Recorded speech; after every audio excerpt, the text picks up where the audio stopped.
여러분, 혹시 집에 소금단지 있으신가요? 소금을 그냥 주방 찬장 한 구석에 아무렇게나 넣어두고 계신가요? 그게 혹시 여러분의 복을 막고 있을 수도 있다면 어떨까요? 사실 요즘 많은 분들이 소금 하나로 인생이 바뀌었다, 기운이 달라졌다는 이야기를 합니다.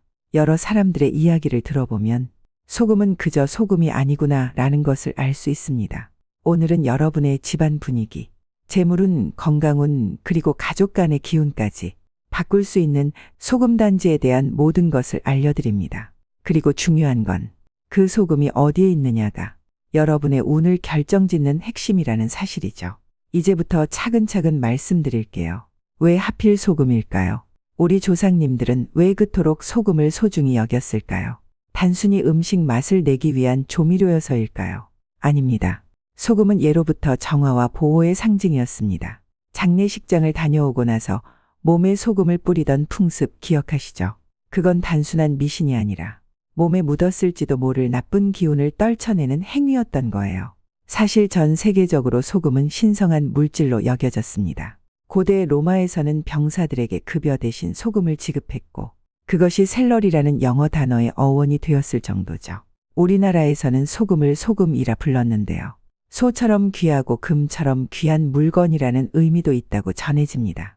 이처럼 소금은 단순한 음식 재료가 아니라 복을 불러오고 애군을 막아주는, 그리고 기운을 정리해주는 도구였던 거예요. 자, 그러면 어떤 소금을 써야 할까요? 흔히 마트에서 쉽게 살 수 있는 정제염, 깔끔하고 하얀 소금들은 절대 그냥 쓰면 안 됩니다. 정제염은 자연 그대로의 소금이 아니라 화학적으로 순도만 높인 소금이기 때문입니다. 즉, 이 소금은 기운이 없습니다. 기운을 담을 여유도 받아들일 틈도 없는 거예요. 풍수에서는 자연 에너지가 아주 중요합니다. 기운은 흘러야 하고 받아들여야 하고 저장되어야 하거든요. 그럼 어떤 소금을 써야 할까요? 바로 천일염을 사용해야 합니다. 천일염은 바닷물을 햇빛과 바람만으로 오랜 시간 증발시켜 만든 소금입니다. 이 과정에서 바닷물의 정수, 자연의 에너지, 시간의 힘이 모두 담기게 되죠. 어떻게 보면 가장 자연에 가까운 결정체라고도 할 수 있습니다. 천일염은 그 자체로도 양기를 품고 있어요. 풍수에서는 양기가 바로 복의 흐름을 만드는 원천이기 때문에 소금은 반드시 이 양기가 충만한 천일염을 사용하셔야 해요. 혹시 천일염을 구하기 어렵다면 히말라야 핑크 솔트 같은 자연 소금도 괜찮습니다. 중요한 건 정제되지 않은 자연 그대로의 결정이라는 점이에요. 소금만 있다고 끝이 아닙니다. 어디에 담느냐도 매우 중요해요. 잘못된 그릇에 담으면 아무리 좋은 천일염을 써도 기운이 흩어지고 오히려 부정적인 영향을 줄 수도 있어요. 먼저 그릇은 반드시 도자기 또는 항아리여야 합니다. 풍수에서는 흙이 중심의 기운을 잡아주는 요소예요. 도자기나 항아리는 흙으로 빚은 그릇입니다. 즉, 자연과 사람의 손이 함께 만든 조화의 그릇이란 말이죠. 이런 도자기 그릇에 천일염을 담으면 그 기운이 더 안정되고 부드럽게 퍼지게 됩니다. 그리고 뚜껑이 꼭 있어야 해요. 소금은 주변의 부정적인 기운을 빨아들이는 성질이 강해서 뚜껑이 없으면 그 나쁜 기운이 다시 새어나올 수 있습니다. 많이 담는다고 좋은 게 아니니 소금 단지의 절반에서 3분의 2 정도만 담아주세요. 너무 가득 채우면 기운이 흡수될 공간이 부족해지고요. 너무 적게 담으면 양기의 영향력이 약해집니다. 그리고 또 하나 중요한 점. 소금과 그릇 모두 완전히 말라 있어야 합니다. 물기가 남아있으면 그 안에 습기와 함께 탁한 기운이 흘러들어가 버릴 수 있거든요. 심한 경우엔 곰팡이처럼 안 좋은 에너지로 퍼지기도 해요. 그러니 반드시 잘 건조시킨 후 담으셔야 합니다. 이렇게 담은 소금 단지를 어디에 두느냐? 이건 정말 중요한 문제입니다. 기운은 흐름입니다. 좋은 기운은 들어와야 하고 나쁜 기운은 차단되어야 하죠. 그래서 소금 단지는 입구, 모서리, 습한 공간같이 기운이 교차하거나 정체되기 쉬운 곳에 두는 게 핵심입니다. 자, 그럼 하나씩 설명드릴게요. 첫 번째, 현관. 가장 추천드리는 위치입니다. 왜냐하면 모든 기운의 시작점이 바로 현관이기 때문이에요. 현관은 집의 얼굴이고 복이 들어오는 첫 관문입니다. 좋은 기운도 나쁜 기운도 이곳을 통해 들어옵니다. 그래서 현관에 소금 단지를 잘 두면 들어오는 나쁜 기운은 걸러지고 좋은 기운은 안으로 스며들게 됩니다. 단 주의하실 점 있어요. 소금 단지는 현관 정중앙에 두시면 안 됩니다. 복의 흐름을 막는 행위가 될 수 있어요. 대신 신발장 위나 구석진 모서리, 신발장 안쪽 구석 같은 조용한 곳에 두세요. 너무 티나지 않게 조용히. 이게 바로 풍수의 기본입니다. 두 번째, 화장실.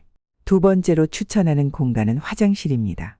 화장실은 물의 기운이 지배하는 곳이죠. 풍수에서 물은 재물운과 깊은 관계가 있습니다. 하지만 동시에 음기, 즉 탁한 기운이 가장 많이 모이는 공간이기도 해요. 그래서 화장실을 소홀히 하면 재물운이 막히고 기운이 무거워질 수 있어요. 소금 단지는 이런 음기를 흡수하고 정화해 줍니다. 주의사항은 단 하나, 습기입니다. 화장실은 항상 습한 편이기 때문에 소금이 쉽게 축축해지고 굳어버릴 수 있어요. 그러니까 이곳은 소금을 자주 교체해야 하는 곳이에요. 2에서 3개월 주기마다 교체해 주는 게 가장 좋습니다. 세 번째, 주방. 주방도 매우 중요한 공간입니다. 건강운과 재물운이 동시에 작용하는 곳이거든요. 물과 불이 함께 있는 이 공간은 기운이 아주 강한 장소입니다. 그만큼 균형이 매우 중요해요. 소금 단지는 이 균형을 안정시켜주는 역할을 합니다. 가장 추천하는 위치는 싱크대 근처, 보이지 않는 찬장 속 혹은 서랍 속 구석진 곳입니다. 절대 불 옆이나 가스레인지 근처는 피해주세요. 불기운과 소금이 충돌해서 에너지 균형이 깨질 수 있어요.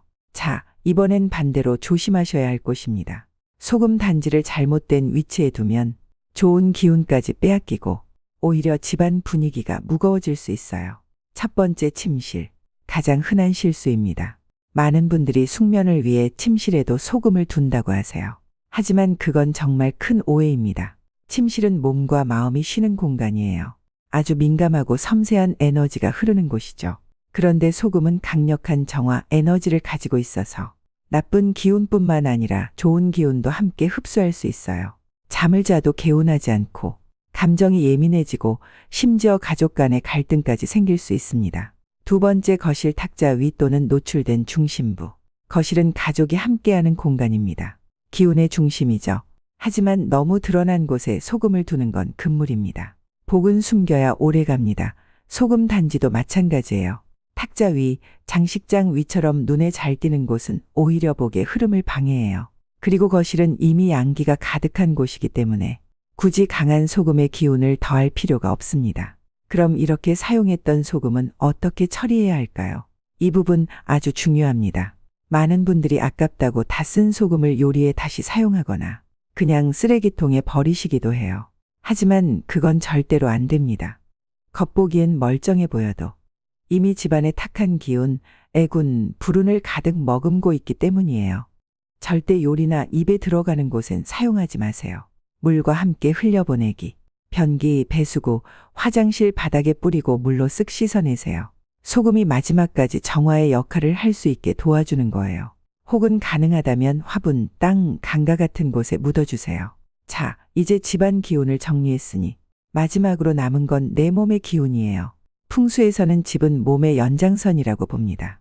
즉, 집이 정리되면 몸도 가벼워지고 몸이 막혀 있으면 좋은 기운이 들어와도 쌓일 공간이 없어요. 그래서 요즘 풍수를 실천하는 분들은 몸속 기운 정화까지 함께 실천하는 분들이 많아요. 혈액순환 등의 좋은 영양제를 먹기도 하고 평소 스트레칭, 근육이완을 위한 운동까지 해준다면 몸의 기운도 정화될 수 있습니다. 이 소금 단지 하나가 집안 전체의 기운을 바꾸는 중심축이라는 거 느끼셨을 거예요. 소금은 작고 조용하지만 그 안에는 자연의 시간, 정성, 그리고 기운이 담겨 있어요. 그걸 어떻게 다루느냐에 따라 여러분의 삶도 서서히 달라지기 시작할 겁니다. 지금까지 시청해 주셔서 정말 감사드립니다. 도움이 되셨다면 좋아요와 구독 부탁드릴게요.